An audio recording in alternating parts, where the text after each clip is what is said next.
Hello বন্ধুরা, welcome to my channel biker Victor. কেমন আছো তোমরা সবাই? আশা করি ভালোই আছো।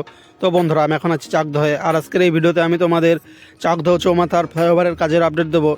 তো একদম ডিটেলসভাবে এক্সক্লুসিভভাবে দেখাবো তোমাদের কতদূর কী কাজে গিয়েছে না গিয়েছে। তো সাথে থাকো, দেখতে থাকো। আর আজকের এই ভিডিওটা কিন্তু অবশ্যই শেষ পর্যন্ত দেখবে। তার কারণ হচ্ছে এই চাকদহ ফ্লাইওভারের একটা লেন কিন্তু খুব তাড়াতাড়ি চালু করে দেবে। অনেকটাই কাজে গিয়ে গেছে, যেটা দেখে তোমরা খুবই খুশি হয়ে যাবে। আর আজকের এই ভিডিওটা ভালো লাগলে অবশ্যই লাইক ও কমেন্ট করে জানাবে। আর নতুন বন্ধুরা দেখে থাকলে অবশ্যই আমার চ্যানেলটা সাবস্ক্রাইব করবে, একটু সাপোর্ট করবে আমাকে। অনেক দূর থেকে এসে তোমাদের এই NH12-এর চাকদহ ফ্লাইওভারের কাজের আপডেট দিচ্ছি। তো আমি এখন চলে এসেছি চাকদহ ফ্লাইওভারের একদম কাছাকাছি। এখান থেকে এই র্যাম্প রোড শুরু হচ্ছে। আস্তে আস্তে রাস্তাটা উঁচু হয়ে একদম ফ্লাইওভারের উপরে উঠে যাবে। তো আমি এখন সোজা উঠে যাব, উঠে গিয়ে তোমাদের দেখাবো যে কতদূর কী কাজে গিয়েছে। তো এদিকে যা কাজ দেখছি, এদিকে পিচ ঢালা শুরু করে দিয়েছে, পিচের পাথর প্রথম লেয়ারের। এছাড়াও আমার ডান দিকের সাইডে কিন্তু এখনও পুরোপুরিভাবে ফ্ল্যাশ লেভেলিংয়ের কাজ হয়নি। যেখান থেকে আবার হয়েছে ফ্ল্যাশ লেভেলিংয়ের কাজ, এর ওপরে শুধু এঁটেল মাটি, শক্ত মাটিগুলো লেভেল করবে, তারপরে আবার পিচ ঢালা শুরু করবে। আর আমার বাঁদিকে দেখছি ক্যাশ ওয়ালের ব্লকগুলো বসানো হয়ে গেছে, যেহেতু আগে থেকে ফ্ল্যাশ লেভেলিংয়ের কাজ হয়ে গেছে। তারপরে মাটি লেভেলিংয়ের কাজও হয়ে গেছে। এই যে এখান থেকে আবার ডাউনে আছে দেখছি, অনেকটাই ডাউন আছে, প্রায় 3 ফুট 3.5 ফুট তো হবেই। আর আমি যেই লেন দিয়ে যাচ্ছি এই লেনটাতে বেশি কাজ করছে, তার কারণ হচ্ছে খুব তাড়াতাড়ি চালু করে দেবে এই লেনটা। আর পুরোপুরিভাবে সব লেন চালু করতে গেলে অনেক টাইম লেগে যাবে। আর যেহেতু এটা মার্চ মাস, এই মার্চ মাস অবধি কিন্তু এনাদের এই NH12 বা NH34 এই সম্প্রসারণের কাজ কিন্তু শেষ করার কথা, কিন্তু এখনও তো করতে পারলো না। এই জন্যই যত তাড়াতাড়ি পারছে এখন যে কটা ফ্লাইওভার আছে সব কটা ফ্লাইওভারের কিন্তু এখন একটা করে লেন চালু করে দেবে। তো আমি একদম চলে এসেছি কাছাকাছি, এই চাকদহ ফ্লাইওভারের কাছাকাছি। যে এখান থেকে দেখছি আরও ডাউনে আছে এই ফ্ল্যাশ লেভেলিংয়ের কাজ, প্রায় 4 ফুট তো হবেই। কিন্তু এভাবে চালু করলে পুরো ফ্লাইওভারের রাস্তাটা কি অত মজবুত হবে, সেটাই একটা ভাবার বিষয়। তো দেখা যাক, চালু তো হোক, তাহলে বোঝা যাবে কিছু মাস বা বছরখানেক বাদে। তো এই যে চলে এসেছে একদম ফ্লাইওভারের কাছাকাছি। এখানে ফ্ল্যাশ লেভেলিং করে পিচ ঢালার পরেই কিন্তু সামনে র্যাম্প রোড ও ফ্লাইওভারের অংশ জোড়ার জন্য যে অ্যালাইনমেন্টের কাজ হয় সেটার কাজ করা হবে। কিন্তু এই আমার সামনের এই লাইনটাতে হয়ে গেছে দেখছি, একদম কংক্রিটের ঢালাই করে দিয়েছে। এর ওপরে যে জল দিয়ে ভেজানো হচ্ছে যাতে কংক্রিটটা আরও শক্ত হয়। আর আমার ডান দিকে দেখছি এদিকে কিন্তু এখনও ক্যাশওয়ালের ব্লকগুলো বসানো হয়নি, খুব তাড়াতাড়ি এদিকে বসিয়ে দেবে। বসার পরে সামনে যে নিচের দিকে দেখতে পাচ্ছ যে চিকগুলো বেরিয়ে আছে, এর ওপরে কিন্তু কংক্রিটের ঢালাই করবে, তারপরে কিন্তু পিচ ঢালবে বা পিচের পাথর ঢালবে। তো এই যে আমি এখন আবার চলে আসলাম এই সার্ভিস রোডে বা নিচের রাস্তায়। এখন আমি ওই পাশের র্যাম্প রোডের দিকে যাব, গিয়ে তোমাদের আরও ভালো করে দেখাবো ওই দিকের কাজ কতদূর কি এগিয়েছে না এগিয়েছে। তো সাথে থাকো, দেখতে থাকো। তো এই বড়জগলি থেকে একদম বাহাদুরপুর পর্যন্ত এখন কিন্তু রাস্তা অনেকটাই ভালো হয়ে গেছে। এখন শুধু কিছু কিছু বাকি আছে, এই ওভারপাস ও ফ্লাইওভার। তো এই ফ্লাইওভারের মধ্যে এখন রানাঘাটের সবকটা ফ্লাইওভারের কাজ বাকি আছে, আর এখন এই চাকদা ফ্লাইওভারেরটা বাকি আছে। এছাড়াও আমার পেছনের দিকে বিরোহী মোড়ের ওভারপাস দুটো বাকি আছে পুরোপুরি কাজ কমপ্লিট হতে।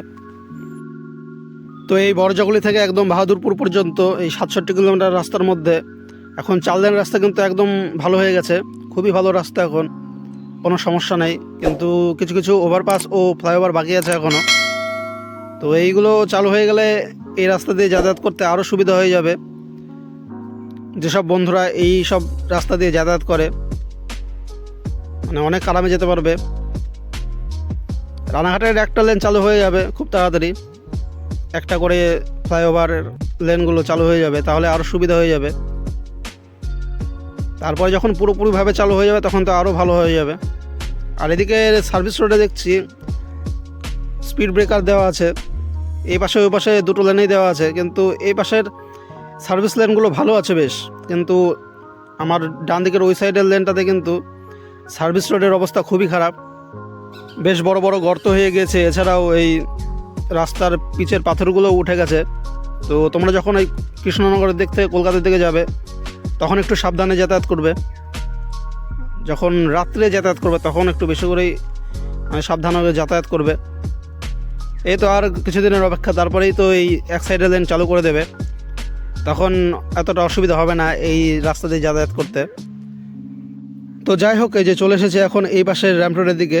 তো এখন আমি হালকা টার্ন নেবো, নিয়ে এই পাশের র্যাম্প রোডের দিকে উঠে যাব। এদিকেও দেখছি অনেকটাই কাজ এগিয়ে গেছে। তো তোমরা সাথে থাকো, দেখতে থাকো আমার আজকের এই ভিডিওটা, কেউ স্কিপ করে যেও না। তো এই যে উঠে বললাম এখন, আর আমার বাঁদিকে লক্ষ্য করো, এদিকের কিন্তু এই র্যাম্প রোডের কাজ হয়নি। এদিকে কটা ইলেকট্রিকের পোল ছিল, সেগুলো দেখছি এখনও আছেই। তো জানি না এদিকে কবে তুলবে। র্যাম্প রোডের কাজটা হয়তো উঠে যাবে একদম গা ঘেঁষে, কিন্তু যখন সার্ভিস রোড করবে তখন তো অসুবিধা হবেই। তো দেখা যাক কী হয়। মনে হচ্ছে এই লাইনটা চালু করে দিয়ে পরে এই সাইডের র্যাম্প রোডের কাজটা করবে, করার পরে হয়তো ওই পাশের ওই পিলারগুলো তুলে দিয়ে তারপর হয়তো এই সার্ভিস রোডের কাজ হবে। তো দেখা যাক কীভাবে হয় না হয়। আমি তো আসবো আবার কিছুদিন বাদে, এসে তোমাদের দেখাবো কেমন কী পরিস্থিতি আছে। আর এখানে দেখছি দুটো লেনেই কিন্তু 4 নম্বর লেয়ারের পিচ দেওয়া হয়ে গেছে, আর দু সাইডে তো ক্যাশওয়ালের ব্লক বসানো হয়ে গেছে। খুব তাড়াতাড়ি কিন্তু এই ক্যাশওয়ালের ওপরে কংক্রিটের ঢালাই করা শুরু করে দেবে। এই যে দিয়েছে, ওই যে সামনে দেখো বড় একটা মেশিন আছে, এই মেশিনের দ্বারা কিন্তু কংক্রিটের ঢালাই করছে, একদম ছাদ জাতীয় মেশিন, পুরো ফ্রেমের মধ্যে করে একদম এই যে কংক্রিটের ঢালাই করছে। দেখো আমার ডান দিকে ভালো করে লক্ষ্য করে বুঝতে পারবে যে একটা খাঁচা মতো আছে। তো যাই হোক, এই যে চলে এসেছে এখন আমি এই যে ফ্লাইওভারের কাছাকাছি। তো এখানে কাজ হচ্ছে, তাই এখান থেকে আমি দেখাচ্ছি তোমাদের দূর থেকে। তো আমার এই যে আমি যে লেনে দাঁড়িয়ে আছি, এই সোজা লেনে কিন্তু এই রাস্তার সঙ্গে এই ফ্লাইওভারের অ্যালাইনমেন্ট জোড়ার জন্য যে কংক্রিটের ঢালাই করা হয় স্ল্যাব জাতীয় করে, সেটার কাজ হয়ে গেছে দেখছি। আর আমার বাঁদিকের এই সাইডে কিন্তু এখনও হয়নি। নিচের সাইডের স্ল্যাব জাতীয় কংক্রিটের ঢালাইটা করা হয়েছে, কিন্তু উপরের সাইড এখনও করা হয়নি।